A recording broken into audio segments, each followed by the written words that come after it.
Welcome to Fantasy Football Aces. It's your boy William Wolf.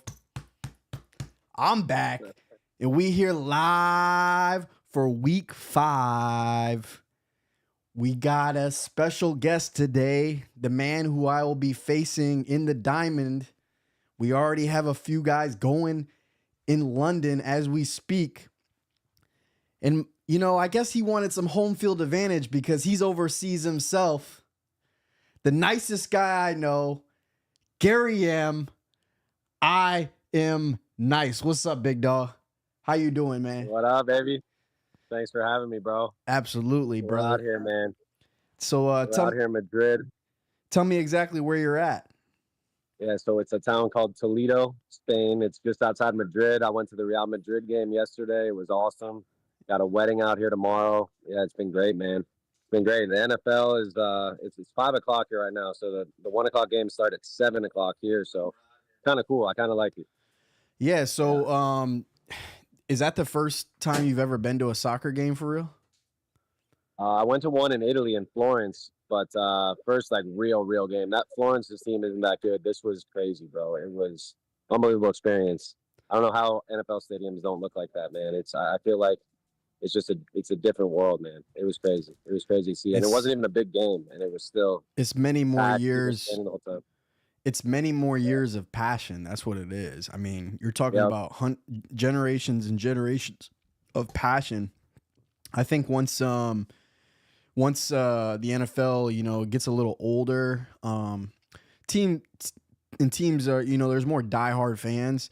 Like, for example, if you go to Kansas City or Seattle, you're going to see that kind of environment, like a team that's, understands that it's a home field advantage and you need to get loud to stop the offense from communicating. It's not like Raymond James where everybody goes with their girl and makes out while the game's going on. It's just fucking pathetic. Hold on, let me close this door real quick.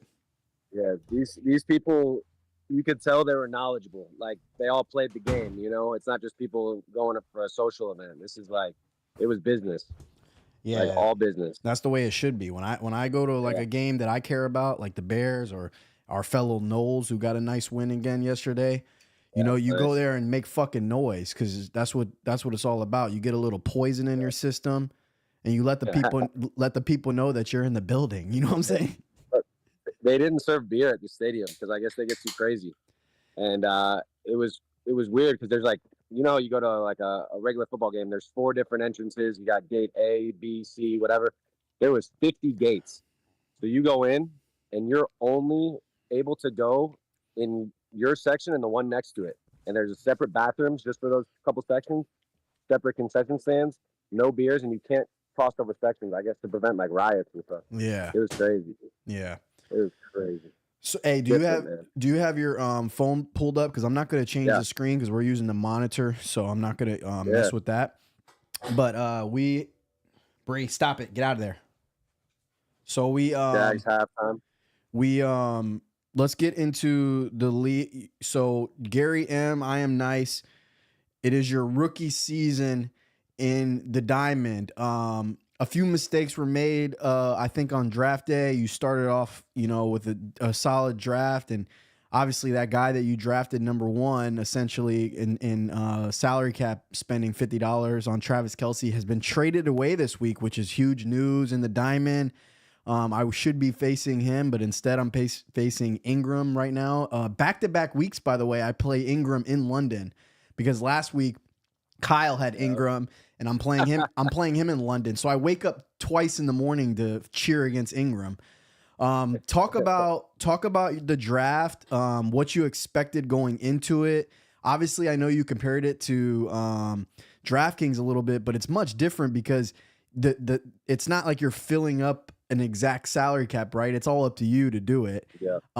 Talk about that, like your experience in it, like what you look forward to next year, if you would change anything. And just all those different things. Yeah, it was my first time ever doing an auction. So, I mean, I guess it's very similar in some aspects to DraftKings, but like you said, it's not.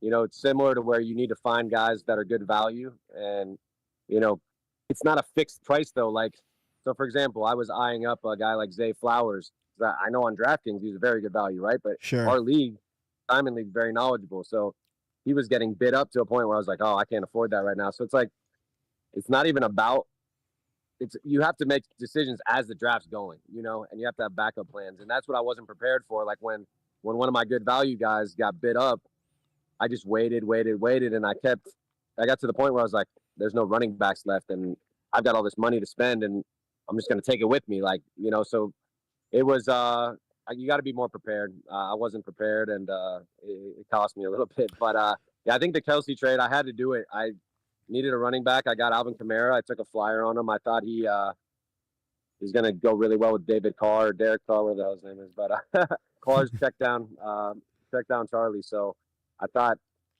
Kamara with Carr is going to give me some points. And then I thought Ingram, obviously not as good as Kelce, but I had to get a running back. So yeah, Gary, I had to make a move. The only thing I could say about that is you're a lawyer. You have a lawyer background. I think that you should be able to learn how to negotiate a little better. And I'll say that because I think the trade was smart, but you should have pulled Richardson along with it on that trade. I think you should have pulled Richardson there. He didn't need him. He's going to start Mahomes every week. So I think you force him to give up Richardson in that trade because then you fill another hole because I think your quarterback's a little bit of a hole right now. I'm not saying it's absolutely horrible situation for you with Deshaun Watson paired with Amari Cooper, who was on a bye this week. But I think if you would have got Richardson in that deal, man, you're talking about a team that could genuinely turn it around, maybe possibly. Because I mean, you had to do that because you couldn't just keep throwing Gainwell out there, who literally was doing nothing. So it was a must kind of. I thought your teams, especially with him having Richardson, were the perfect teams to make a trade because he can afford to give up a running back and he can afford to give up Richardson. If I was you, I would have been focusing on the Richardson part of the trade more. I don't know if you just don't like him or how you feel about him, but I think he's a stud. I tried to offer it and I said, yeah, I'd even throw in somebody else. Said you can have Gabe Davis or Tutu, or you can take Deshaun Watson if you really want to just have a backup. Yeah, I didn't have as much leverage though. I kind of wanted to get the deal done this week, and I'm hoping that Watson can get better. I'm not holding my breath on it, but may have to just stream quarterbacks like I'm doing this week. I got Josh Dobbs going. Thought it was a good matchup this week, but yeah, no, you're right. I just didn't have the leverage. Kyle had more leverage than I did in the trade, and I would have held out a little longer, but I was playing the Aces this week, so I needed to make a move, man. Speaking of the Aces, man, I've been talking a lot of shit to you all year. We've been kind of arguing quite a bit about different people and different players. We've had small little talks about possible trades. Obviously, there was a couple of them that I've offered you that I feel like you would have won huge right now.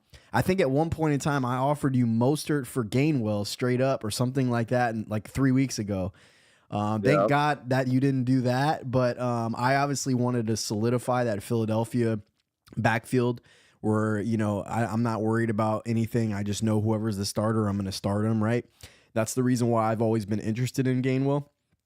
But talk about our matchup to this week, and obviously, you got Cooper out, St. Brown out, and Watson out. 2 of them on a bye, 1 hurt.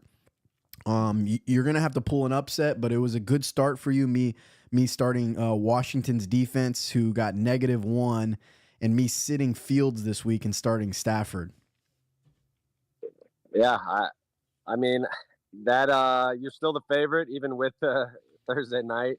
Man, if Fields would have played and you would have started another defense, I think it might have been over before it started. But yeah, I picked up Josh Reynolds because St. Brown being out, I feel like he's got to get some touches. I think Jameson Williams is questionable. I don't know if they said anything about what they're doing with him, but you kept him on the bench. How are you going to keep him on the bench even if he plays? Jameson? Yeah, so yeah. I've been following that obviously really closely. And here's my thought process on that. I've gone through the ringer with Jameson Williams already before because last year I had him as well. And he's one of my favorite prospects in a really long time in the NFL. I really believe in him. But Detroit, for whatever reason, that franchise, I think it's sort of even a little bit of a punishment to him they're really slow keeping. I don't think. Let me be frank about this. I think the organization and the GM loves Jameson Williams, but I don't think Dan Campbell likes him. I think Dan Yeah. Campbell thinks he's a fuck up, and he thinks that he's not a guy who comes to work and wants to be a Detroit Lion, and that's his life, right? Like he likes St. Brown, a guy who works really hard, who plays hard, who does his job. Do your job, bro. And I think Jameson has to win Dan Campbell over in that regard. He needs to show that, hey, I could be a reliable guy. Like you can rely on me every week to be here, to run the right routes, to run the right depth, etc. And he's gonna only get 20 snaps today. And 20 snaps can mean 9 targets. It really could. It can mean every single one of the times he's in the game, they throw it to him. But I really like DeAndre Hopkins this week against the Colts. I think that I think the Colts are really bad against the pass this year. I think that specifically against people that are like zone beaters, like Puka Nacua last week. And DeAndre's that kind of guy. He's gonna just find the little spots and get a bunch of catches. And I think when I'm playing you, for the same reason that I started Stafford against you, it's the same reason I'll start Hopkins against you. Is I just want to get some floor. I just want guys that I think I can rely on and not gamble on. I didn't want to You don't gamble. need to. Yeah. Exactly. If I was playing somebody else, I'd be more obligated. I would have started Fields 100% if I was playing against somebody who Take the shot. high. Yeah, because I needed that high ceiling. And I started Fields in my other leagues for that reason. And I still like Stafford a lot with Cooper Kupp coming back. But Jameson, since my receivers are really strong, in my opinion, Nico Collins, Puka Nacua, and DeAndre Hopkins, I don't see any reason to force him out there yet. I want to see him get more snaps and like just see what he does. For all I know, he might go off this week, kind of like Fields did, but I'm okay with that. Like, I don't have FOMO. I just kind of go with the numbers with like pocket aces, fantasy football aces. I just want to go with what's mathematically the best chance, and then if I end up being wrong, so be it. That's right. Yeah, you gotta play the percentages, man. It's you keep the emotion out of it pretty well. I try to. That's what you got to do it. I try You're to. a Bears fan, yeah. So, what I you were so happy when they won, right? Well, I started Fields in 2 other leagues, so I still was very, and not only, more importantly than that, I'm keeping him in the lineup every single week going forward now in the Diamond. He just showed me what I always thought. I spent $34 on him. Obviously, everybody laughed at me and whatnot, but I believe in this kid. I think he's super special. I think when you got a guy who's that big and can run that fast, it's, to me, the defense, it's so hard to scheme up for him, especially when he proved the last 2 weeks the way he can throw the ball. Now it's like, okay, pick your poison. Are you going to try to stop the run, or are you going to try to stop the pass? Like, I think it's like one of those situations where he's very similar to Josh Allen. He's a better throwing Cam Newton, in my opinion. I think that those 2 guys are the closest comparisons, along with Jalen Hurts. I think if you put Justin Fields on Philly, I think he would be doing better than Jalen Hurts. I think he's a better prospect. I think he's a better player. That's just my opinion, though. I mean, I can't say that everybody would agree with it. Yeah, I mean, better on talent for sure. I mean, Hurts has the intangibles. He just wins wherever he goes. But yeah, Philly's obviously set up for success for him, though. Right, like that offensive line, all the weapons. I was about to say DJ Moore with Fields now. Well, you saw it. Crazy. You saw what Stephon Diggs did for Josh Allen. I mean, it looks similar right now for Fields and Moore.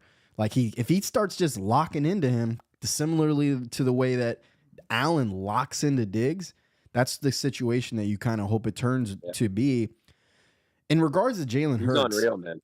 In regards to Jalen Hurts, I mean, you said anywhere he goes, he wins. I mean, has he ever not been in a situation that wasn't loaded, though? That's true. I'm not trying to take anything away from him, but he's a great player, but like he just happens to be blessed into getting into great situations all the time. Yeah. No, he's I mean, I guess Oklahoma was like, they lost a lot when he went over there, but yeah, I mean, Alabama, obviously the Eagles were set up for success. The Eagles knew what they wanted though when they got him, man. everybody thought that was a reach, but they wanted him, man. Kind of like in the auction draft, you find your guy, you got to go get him, man. Yeah, that's one thing I learned, similar to the NFL draft, you know. Well, But in the you do daily auction, fantasy? yeah, My bad, guy. yeah, I'll I got all my things up. I'm gonna show them after you get off the Kings because I can't really change the screen until you're Yeah, off. yeah, But I can tell you right now the different. I'm loading everything around Matthew Stafford this week. I got like 4 or 5 different lineups, and all of them have Stafford as the quarterback. I'm taking that gamble. I just think you have to. it has nothing to do with the diamond. I really believe in Stafford personally. He's second in the league in yards this year. Getting Cooper Kupp back, I just think that he's due to throw a bunch of touchdowns. Like he's only thrown 3 touchdowns. I just think that's really odd. They just been giving the ball to Karen Williams. I Yeah. got one lineup where I got Kupp and Puka in it together with him.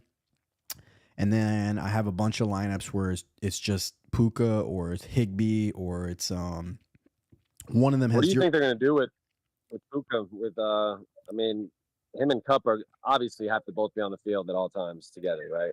yeah, Like I he's not it de- depending taking. on depending on so like if this was a different organization, a different team in the NFL, I'd be a little bit more skeptical and be a little bit more nervous about what's going to happen to Puka. But because it's Sean McVay, I think that he's just licking his chops waiting to design plays for Yeah, both of those guys. you said it right. You said Sean McVay is one of the guys that fits his system around his personnel. You know, he's not stubborn and he can go a million different ways, and he's loving it. Like you Yeah. said, he's got a I Cup and his new toy and Puka, and you got Tutu Atwell. I think it's great It's for gonna be great. Tutu. I think it's great for Tutu as well. I think Tutu is going to catch some bombs now. People are going to be worried about fucking Yeah, about the underneath from Puka and Cup. And let me tell you something. yeah. You ain't playing no fucking zone on the Rams. You will get No, torn to pieces by Cup and Puka yeah, Nakua. So you got to play man. And I think that's a huge thing for Tutu Atwell. I think Tutu is going to catch some yeah, bombs now. And overall, this is great for Matthew Stafford, as I said. I think that this yeah. could be the best offense the Rams have had since they had Todd Gurley. And we're talking about their Super Bowl Absolutely. winning team too. Like I think this is better than their Super Bowl Yeah. winning team. Puka, I don't really know who I would compare him to. I tried to make it say something he was similar to Anquan Bolden. He's not as far as like his size and the way he plays and stuff. Just broke his record, right? Yeah, but Yeah. Anquan was a way better athlete. I mean, let's not get this confused. A Florida State Seminole. He played quarterback at Florida State too. Um, Maybe a Edelman. yeah, he's big as fuck though. He's like 6'2", 200. I don't No, I mean, he's just he's like a bigger Wes Welker, I would say. yeah. He just knows how to get open. Exactly. Obvious. Yeah, and great hands and tough. Indeed. Great hands and tough. Speaking of daily fantasy, I did. Here's what I did. I think KC and Minnesota is going to be high scoring. I took the Cousins Jefferson stack. I love that every week, and then kind of built around that. I took 2 Jets. I think the Jets they're playing the Broncos. They're gonna score points. Brees Hall and Garrett Wilson. Sure. Zach Wilson could build off of last week and get Garrett the ball. I got Achane from the Dolphins. I think they're just gonna run that shit up. I did 2 Arizona Cardinals. Wilson, the receiver, and Ertz at tight end. And then I went Jalen Warren as my flex. I don't know why. He was cheap and he fit in there. And then the Lions defense, the Panthers offense is terrible. So that's my team. That's my big team this week. I'll give you a little pointer, and maybe you want to change something up real quick just to help you out. Wan'Dale Robinson, he's only $3,000 on DraftKings. Giants, right? Yeah. He's up to 60. He got up to 60 something % snap share last week. He'll be up to 80% this coming week. They're going to be trailing against Miami. They're gonna have to throw the ball like crazy. He's a great athlete and a PPR legend, so he fits well for DraftKings. You might want to get him in there for $3K and then see if you can shift some things around. I may be able to move that Jalen Warren, but I was just expecting that game just to be kind of sloppy, a lot of check downs, and that's kind of his specialty. But let's see what that gets me to. So that could get me to play Connor, Zach Moss. If I took out Michael Wilson. I'll, Hopkins, Nico, your guy. yeah. How do you feel about Nico this week? Tough matchup, right? Or no? No, that's an easy matchup. That's why I love it so much. Philadelphia has I'm on been it, baby. terrible against the pass. Um, Let's I see. I did so in a lot of my lineups, I have Brees Hall as well. They said That's a great. I love that. they said they're going to give him the full workload. Let's see. But I'll say this: every DraftKings lineup's going to have Brees Hall this week. They're going to be it's going to be It's, chalk. So it's kind of almost better to fade him, but whatever. I have him involved but plenty in as well. I included Garrett Wilson in one of my lineups, but he's going to be very chalk this week as well. People know that Denver's bad. Everybody's going to go against them. One thing that I did that I changed it all. I changed every single lineup this morning because the difference between Akni and Mostert was $100. yeah, And I changed all of them to Mostert this week because everybody's chalk on Akni right now, and they're 50-50. And let me tell you something, a little another fun insight. It probably means nothing, but Mostert's grandpa died yesterday, and he's like on social media saying he's playing for grandpa and whatnot. Dude, he's been unbelievable this year. They're 50-50. Everybody, I think all the DraftKings people are on Akni and they're not on Mostert. yeah. So if Mostert has the big day between those two, that could be a huge win for No, these lineups. that's good insight. They're going to want to get him touches, and I feel like they can give it to whoever they want, and they're going to blow the Giants out. And they're probably, if he wants to honor his grandpa, they'll give him some more touches Yeah. at the end of the game, late, right? It's kind of like what they did, whatever they wanted against Denver. I think you'll see that kind of game again. But I don't know. You never know. It's the NFL. It's crazy. Yeah, and I What do you think also the best bet is? Best bet. I'll say this and then I'll say that. I also don't really think that the organization and McDaniel or anybody really cares about giving him touches for his grandpa. Like I think they care about like winning and whatnot. But Yeah. I think that there is something to be said that it just makes somebody play a little bit harder, possibly. Oh, absolutely. Absolutely. My pick of the week is gonna be between two teams right now. I haven't made a final decision. And by the way, I like the Minnesota game as well. But I'm the only person I'm playing. In one of my lineups, I have Hawkinson. And then one of my lineups, I have, or two of my lineups, I have Travis Kelce, the guy you traded away. I think he's gonna have a big day today. So I'm using. I actually flew out Rajon Rice in one of my lineups as well. I think he's a guy that can possibly start to take over as being the best receiver on that team because they don't really have anybody else stepping up. He got stopped at the 1 yard line twice the last couple of weeks, or else people would be calling his name a little bit more right now. Back, right? Yeah, I mean, I think he looks great. I think Rice looks great. I think the staff's going to start giving him more opportunity, man, because I don't know if you know this, but Mahomes asked the organization to draft him this year too. So there's something there. I just think that, you know, this might be the week that he breaks out. I'm playing Tony against you in Diamond. So I saw that, and I like to play. He's only been getting 20 to 30% snaps, so I'm happy to play against him. But he could definitely have a breakout game. He could. Yeah.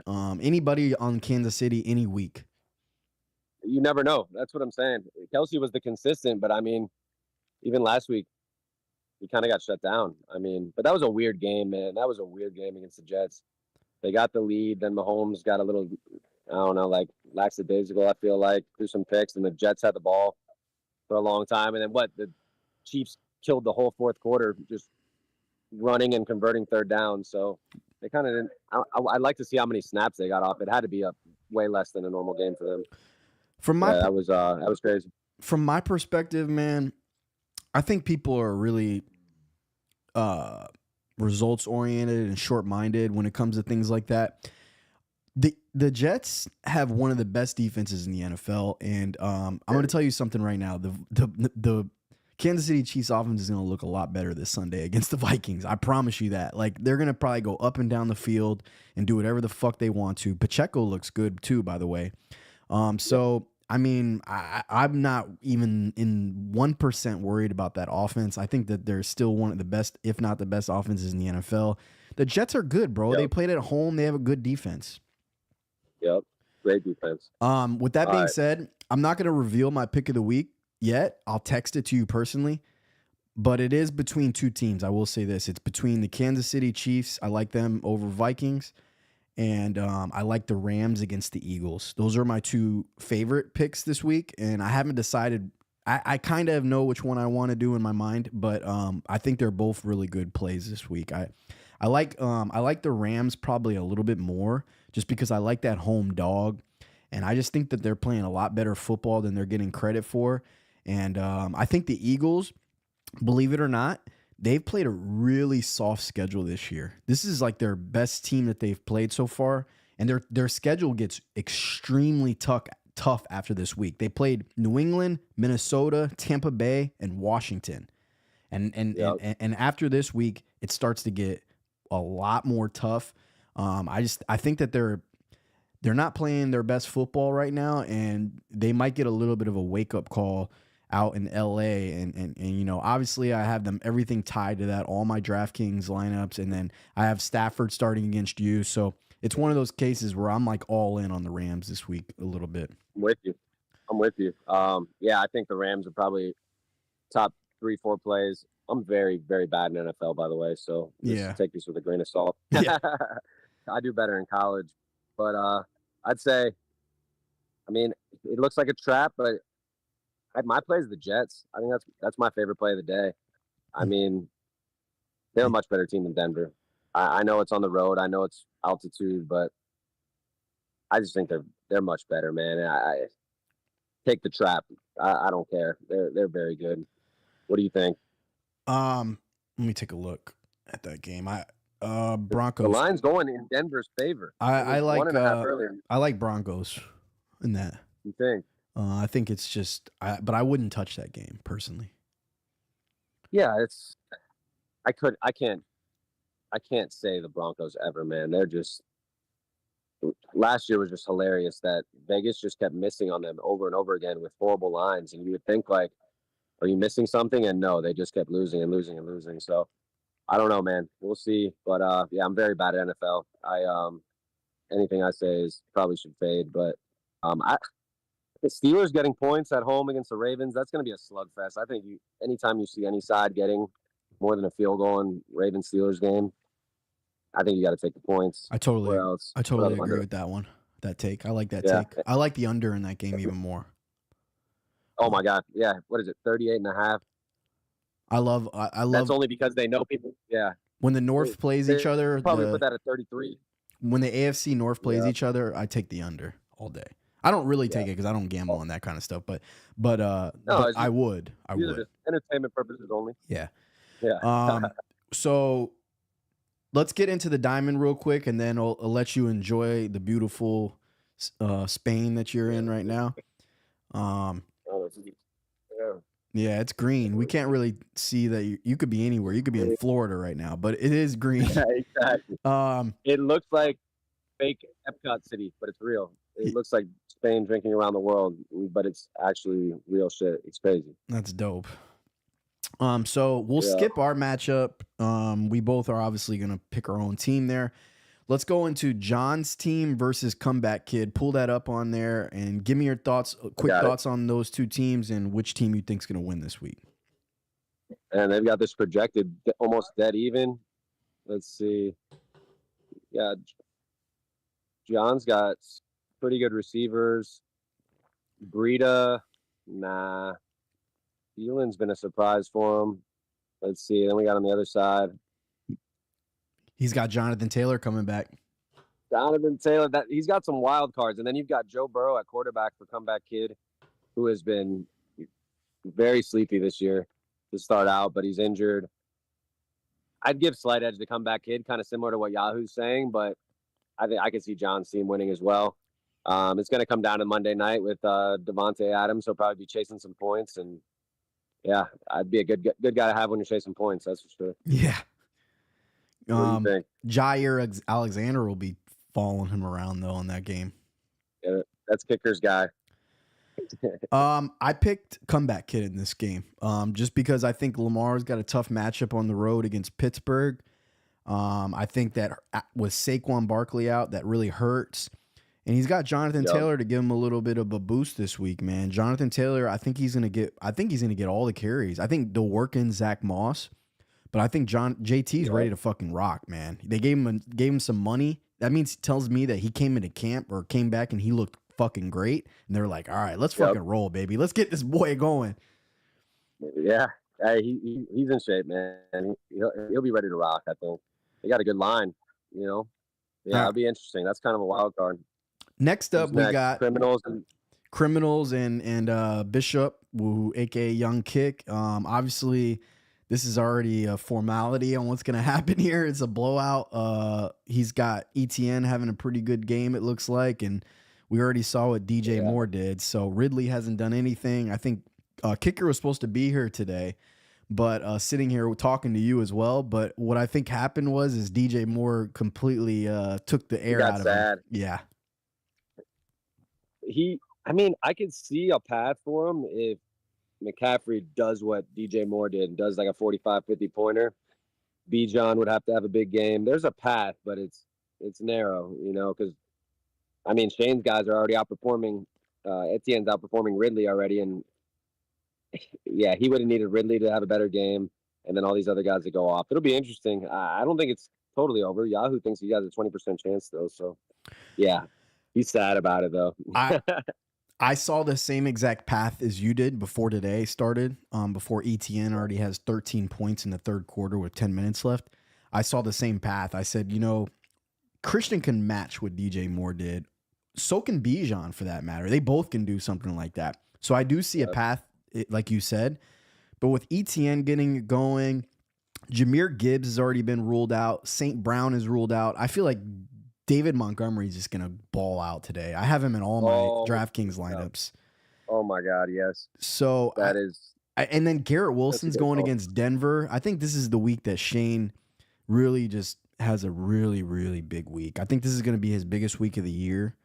Kirk Cousins is probably going to be chasing points in Kansas City. I think this is the day that Shane comes in the chat. And it gets real toxic in there. Yeah, you can't share those screenshots with the your listeners, man. It gets toxic. It gets heated in the diamond chat, folks? It's personal. It's personal, like Dion said. Gary, would you say that there's bad beef in the diamond sometimes? There's bad beef. It is very personal. This is a serious league. I like it. I've been looking for a league like this, man. I really like it. I'm not going to engage in like the back and forth. I like everybody, you know, like my team names. I am nice, but yeah, but I like watching it. Yeah, overall, it's pretty much the same thing every year, though. Like, everybody's cool in the league, and we're all super competitive. But the only people that really get into like fighting and wanting to kill each other is me, Shane, and then sometimes me and High.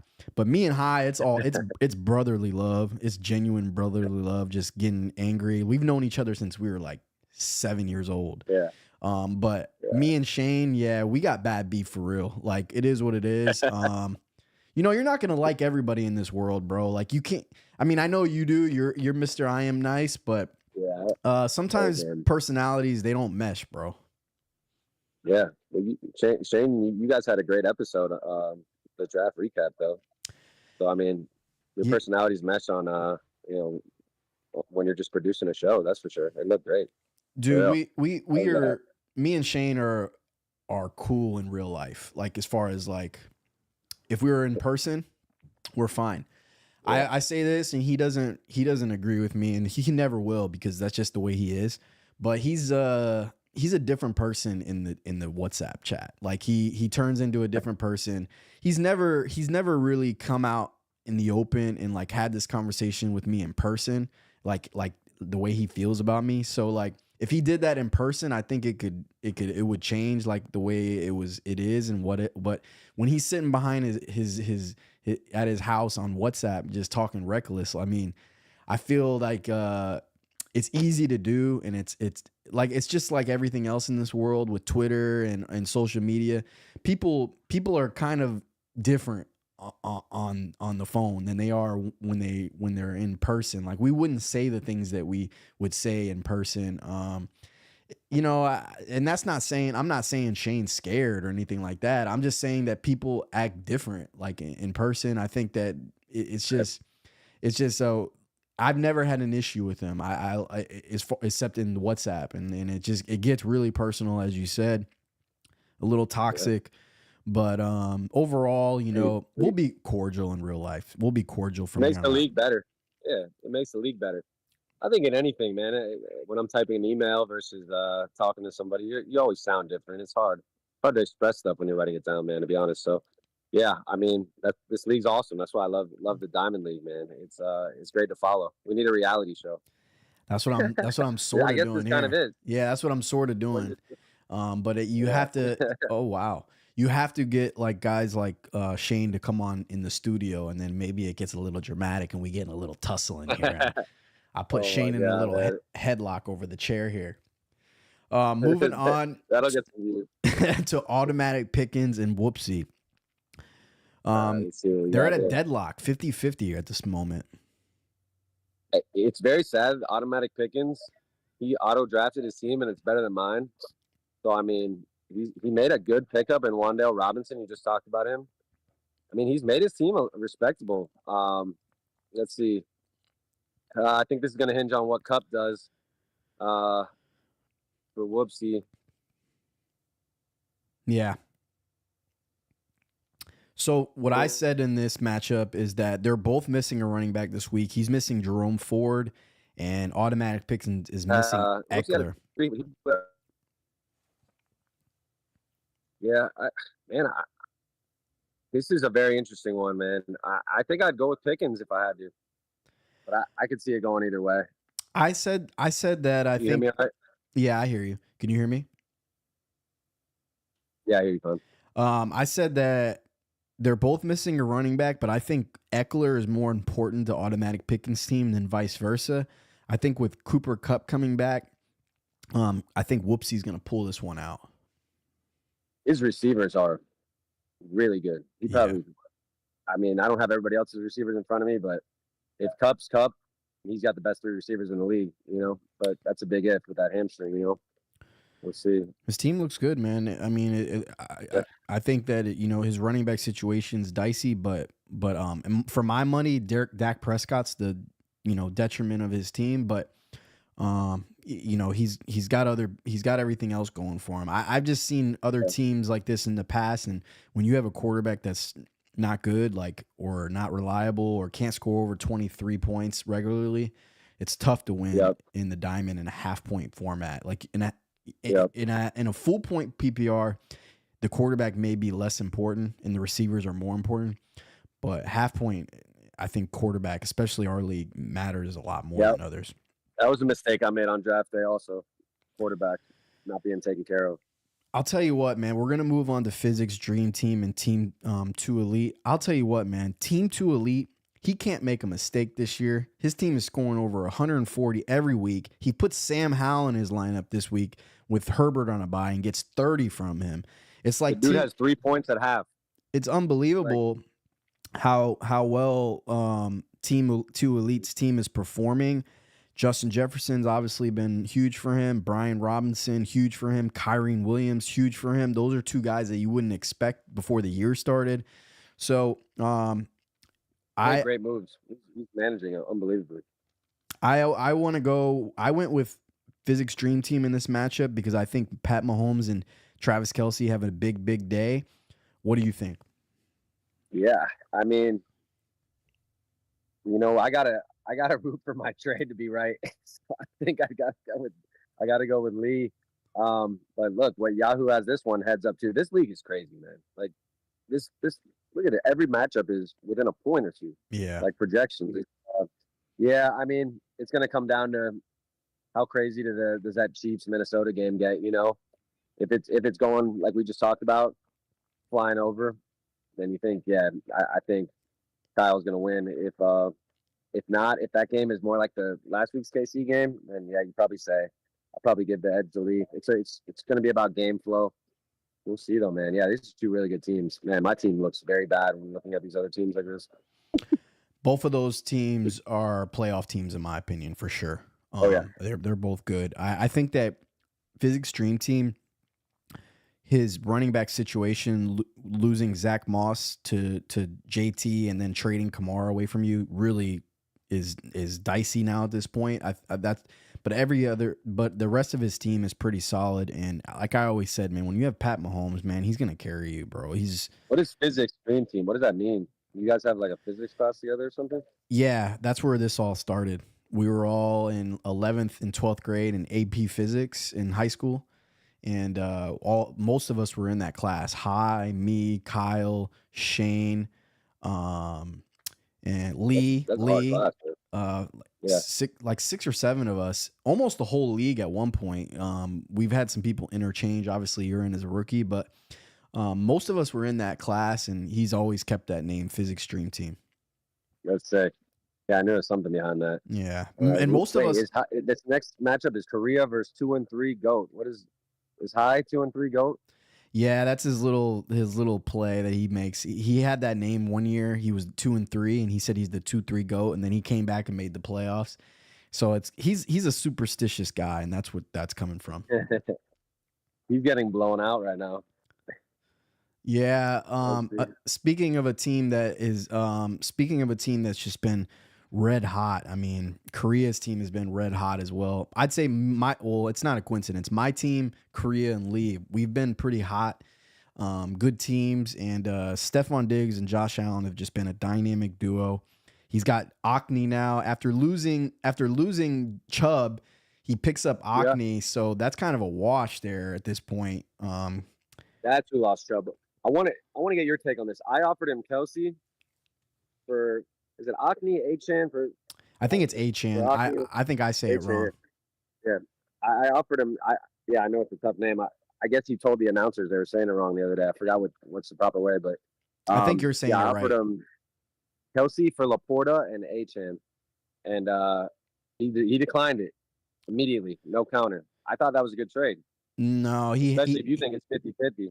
He can't accept that because if he gives up Achan, he literally has no running backs. Okay. How can he accept that? He has White in the buck. Right, but I mean, our league is you're not going to get a premier running back, and you're not. It's just that's what I'm learning from the Diamond. Yeah, it's different because then we did that draft. Me and Billy are in a draft that it's called the Platinum League. I did it after the Diamond, and I figured out. But those guys also drafted a lot differently. It's PPR, and it wasn't in person, so it's a lot different too. Full point PPR. People get it's 1 point PPR. Yeah, people get hyped in the in-person draft, and I think a lot of people keep tapping when they probably shouldn't. Like I did that to kind of mess with you on Kelsey. I liked Kelsey, but I didn't really want him that bad, and I thought you were going to keep tapping. But it's not worth it. It's not worth bidding up one guy when there's 10 other teams in the league, including yours. Like, there's no point in doing that. But it's just, that's what I thought there would be more of. People bidding up, and if you get stuck with a guy like I kind of did with Kelsey, then that messed up my whole plan. Yeah. But I guess to be a decent guy to get stuck with if you're stuck with him. I personally think that you were fine with Travis. You still were fine, or still would be fine with Travis. Your mistake in the draft was you already said it earlier. You kind of wanted some players, and you fell back on them because they were getting bid up too high. And then all of a sudden you found yourself late in the draft and you had all this money and you didn't spend it yet. And then that fucked you over. I looked at him like, there's no running back. That happened to John too. And that's something you'll learn from. You have to monitor. For me personally, like when I wanted Travis Kelce 100%, but I said to myself when it got to 50 that I wasn't going to go any higher. And I was going to pivot to Mark Andrews. And it was one or the other. So for me, I knew I was going to get Mark Andrews after I didn't get Kelce. And same thing, vice versa. If I had Kelce, then I would have it would have changed the way the other parts of my draft that I wanted. So it worked out for you. Right. Andrews, I knew with Andrews, I'd be able to build a more balanced team. And Yeah. The only issue that happened with me that was unpredictable is I was supposed to get Fields for around $20, and I ended up getting in a bidding war with Shane, but I had no choice because that was the last quarterback left on my board. That's And that's something I learned from I learn something new every year. And one thing that I'll Yep. never fall a trap to again is I'll never leave the last guy on my board on there, because if that's the case, then I know that I have to take him, and then I get in a situation where I had to overbid for him. With that being You didn't said, love your team coming out of the draft. I You didn't. well, I didn't obviously know Mostert was going to be who he is. And I at that point, Swift, I believed in him big time, but you weren't Yeah. sure what they were gonna do. They hadn't announced him being the starter yet. So for me personally, I was a little bit nervous about that situation. But once Swift became the guy, I knew my team was fine because What'd you pay for him? $20. And I in other Worth leagues, it. in most leagues, our league's sharp as hell. So me and High bid him up, but in most leagues he would have only gone for like $12 to $13. So that's the reason why he was a must draft guy for me. He was on my list, and that's another one where I was just waiting, and then I was like, whatever, I'll go with Gainwell, and then it blew up. I really think they wanted to start Gainwell. Swift has just made it impossible. Like, you know what I'm saying?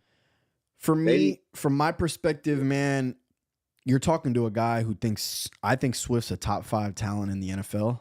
Agreed. I think I've had that him every year previously. I think that he had a bad shakeout in Detroit. They're doing the same thing to Swift that they did. They're doing the same thing to Jahmyr Gibbs that they did to Swift. For whatever reason, Dan Campbell, he likes to he likes those guys that put their foot in the dirt and just fucking run hard and play hard, etc. So it's tough to read what they're doing. I know that for a fact that they want to get Gibbs more involved eventually, maybe next year, maybe later in this year. But overall, it's just, for me personally, I felt like Swift, I personally don't think he's injury prone. He's only 23 years old. Like, I think that he just had a few nicks and bumps and whatnot. And going into Philly with the best offensive line in the NFL, I looked at what Miles Sanders did last year. And for my money, I'm like, dude, Gainwell's been on that team forever, man. It's not like he's all of a sudden going to be the guy, bro. Like, for my money, like Swift with that talent and that offensive line, he's in a ball. And that's just the way I thought. Gainwell's a late season guy. That's why I think my team sucks. But I think if I can hover around 500 until we get into like week 12, 10, 12, McKinnon's a late season guy. Gainwell's a late season guy. I could all of a sudden have some running backs, but I'm probably not gonna make the playoffs. But I'm a fight though. McKinnon, I mean, what he did last year I don't think that's ever gonna be redone. But the shitty part and the hard part about Kansas City in general is if your name isn't Travis Kelce, you just don't know what's gonna happen week to week, man. You really just want Pat Mahomes. And that's it. You want Travis Kelce obviously too, but besides those two, like, I guess you could, like, I can make an argument with starting Pacheco every week now, but even him though, like, there's gonna be weeks that he just disappears in the offense. They run it 5 times, right? And that might be this week, because I think Minnesota's really bad against the pass, and they're a little better against the run. But I'm gonna sign off in a minute, but any last thoughts? Thanks for having me, bro. This is a good time, man. Yeah, man. Maybe you can come in a different Sunday when somebody calls out. You can come and hang out and whatnot. And then we could compare and show more DraftKings stuff as well. But definitely, man, I'm in for that. I appreciate you, and you have a great time out there overseas. And Gary, I fuck with you hard, man. I joke around and say you're the nicest guy I know, and then I talk a lot of shit to you in fantasy, but just know that shit's just fantasy, man. I've always told Kicker, out of like most of his friends and like those group of guys that you guys have, like the Poppies, Like, I don't really mesh with all of them, but like I always say, yo, Gary's like a good ass dude, man. And so I fuck Hey, with you man. hard, Gary. Likewise, bro. Yeah, Right man. back at you, bro. Thanks for having me, brother. Have a good one, man. Hey, hey, good luck and good luck in this matchup, man. Hopefully it's a good one. Yeah, yeah. We'll see, man. I still like my team a lot. We're minus I like it. starting fields, so I'll be chirping to you. It's gonna be like midnight or 1 a.m. here when the game's in. But yeah, we'll talk. Tony Pollard plays All right, bro. tonight too. Oh, that's 2 a.m. here. Yeah, I'm gonna be tucked probably. yeah. All right, I'll man. catch you in the morning then. All right, bro. Peace Thanks for out. having me, man.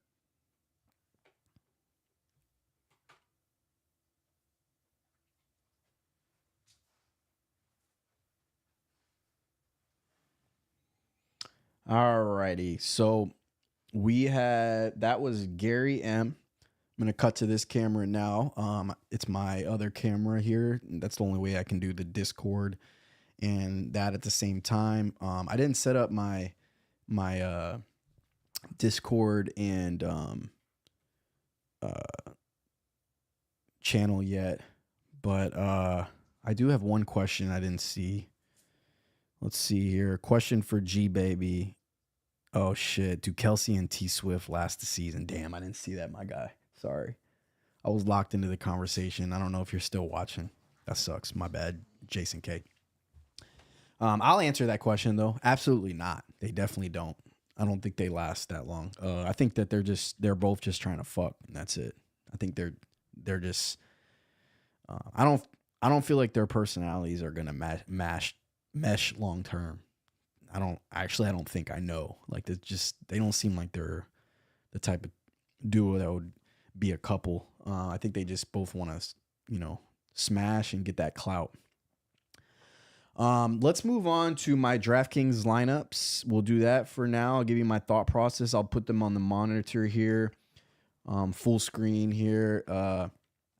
We're doing a 3 Matthew Stafford lineups. This is $1,000 invested. I have in the first lineup, David Montgomery. I think, out there with Matthew Stafford, I think that David's going to get all the work for Detroit this week. Breece Hall, they said they're going to give him the full workload, going against one of the worst teams in the NFL on defense, the Denver Broncos. So we're going to roll the dice with him. We got Matthew Stafford paired with Puka Nacua in that lineup on the first screen. We got Tank Dell as a flyer. I think he's due for a big week. I think the good corner for Atlanta is going to be trying to stop Nico Collins. I think Tank Dell has an opportunity to have a big game. I went with Wan'Dale Robinson for 3K. I just believe that he's going to. Let me check on something here too in the diamond, or make sure that this guy's playing. Javonte Williams. What are they saying about him? Will work out in pregame. They play at 4:00. So damn, that's not good for me. I'm gonna have to. I don't know what I'm gonna do there. I can't really risk it. Oh yeah, good. Gainwell plays at 4:00 too, so I can make that adjustment. What are they saying here about Wan'Dale?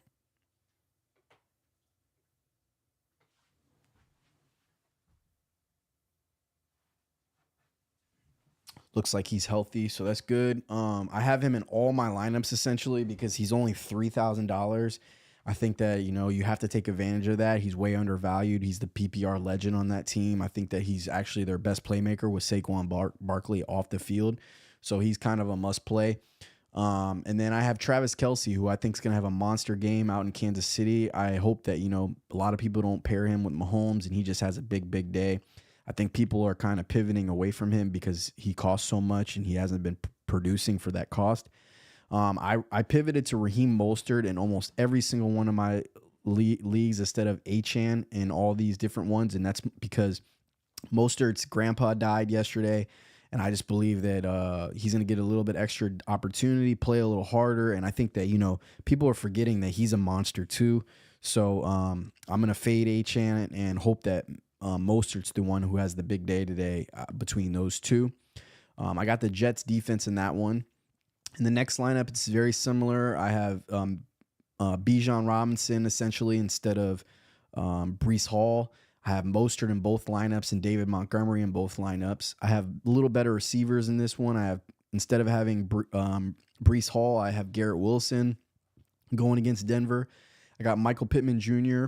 and Rashad Rice, who I'm hoping has a flyer game. I took Kelsey out in that one. So in that case, you would hope Rashad Rice is the one that has a huge game, obviously, and he's really cheap. I got Higbee paired with Stafford in this one, so you're hoping in this lineup that, you know, Stafford throws a couple touchdowns to Higbee. Got Mostert in both, and then I have the Lions defense, who is going to be pretty strong against Carolina today. In the third lineup, I went with Stafford again. I'm all in on Stafford this week. I have him starting in the diamond as well, and I have David Montgomery and Mostert in this lineup as well. I pivoted away from from Achane in that one as well. I got Brees Hall in this one as well, so it's the same three running backs as the first lineup. I have Cooper Kupp and Puka in this one with Wan'Dale Robinson. So, and then I have Higbee again. So I have all three of them. This is a $20 $1 million lineup. So essentially, I'm just hoping Stafford throws 4 touchdowns and he throws it to all three of these guys. 2 of them to Higbee would be the ideal situation. And then I have Wan'Dale Robinson for $3K with the Steelers defense for cheap. And then in my last lineup, I have another crazy flyer lineup. I put Daniel Jones in because I think that he's cheap and he could run. I'm hoping that he runs a bunch. I have him paired with Wan'Dale Robinson again. So him and Wan'Dale all day. Raheem Mostert, Brees Hall, and I have Cooper Kupp in the flex. I had a lot of extra money building this lineup. I have Hockenson going against Kansas City, and I have Hopkins and Garrett Wilson, who 3 essentially big PPR guys in my opinion this week. I think all 3 of them can have big PPR days. Hopkins is going against the Colts. They've been bad against the pass. They run a lot of zone. If they focus on stopping Derrick Henry, I think Hopkins could possibly have the best game of the year. And then, Garrett Wilson, I have him in a couple different lineups. He's going to be pretty chalk this week against Denver, but, hopefully he comes through. Moving on to the pick of the week. I'm just going to show this for a second. I like 2 games this week. I like the Rams plus 4.5 here, and I like Kansas City -3. I would buy that down to 3. And that's the 2 things I like this week. Let me go to the guest here. So we'll get full screen. Just to make my pick of the week, so it's official. My pick of the week is the Rams plus 4.5. That is my official sharp pick of the week. I think the Philadelphia Eagles have played, mediocre football year at 4-0. They've played a lot of bad teams, mediocre teams. I think the Rams are going to be the best team they face all year. I also think that Matthew Stafford is due for some positive regression with Cooper Kupp coming back. The Philadelphia Eagles have been bad against the pass this year, and they're playing a team in the Rams who are pass heavy, specifically with Cooper Kupp and Puka Nacua, with Tutu Atwell and Higbee. I think that you're looking at an offense that is really going to shine this week. Grant, the only downside I can see is that they possibly can't block the Philadelphia front, and that is a possibility. But at home, having the snap counts on your side where you're able to, play to the crowd, play to the non-crowd, and, really have hard counts and really snap the ball where the defense doesn't know when you're snapping it, I think that's an advantage. I think Sean McVay understands that his offensive line is at a disadvantage against the Eagles. They're not going to try to run the ball a lot, and they're going to really use their scheme and to get the ball to Cooper Kupp and Puka Nacua. I think there's an outside chance that Tutu Atwell catches a deep touchdown in this game. So I believe that the Rams are going to play them tough at home. I think that they're going to win the game outright. So if you get a 4.5 points, I can't see not taking it. I think it's just a sharp play. And the Rams are my pick of the week. My second pick, my backup pick is the Kansas City Chiefs -3. I would buy that down a 0.5 point. I think that they're a sharp play as well. So those are my two picks of the week. And without very many questions coming in today, I'm not going to stay on the line much longer. I'm going to let my dog go outside, and I'm going to order some food and get ready for 1 o'clock. So you guys have a great rest of the week. Weekend, Sunday, NFL football week 5. I hope everybody wins. I hope you follow my pick and get some money. And I'll catch y'all boys maybe tomorrow with reactions, or if not, Tuesday for waivers. Peace.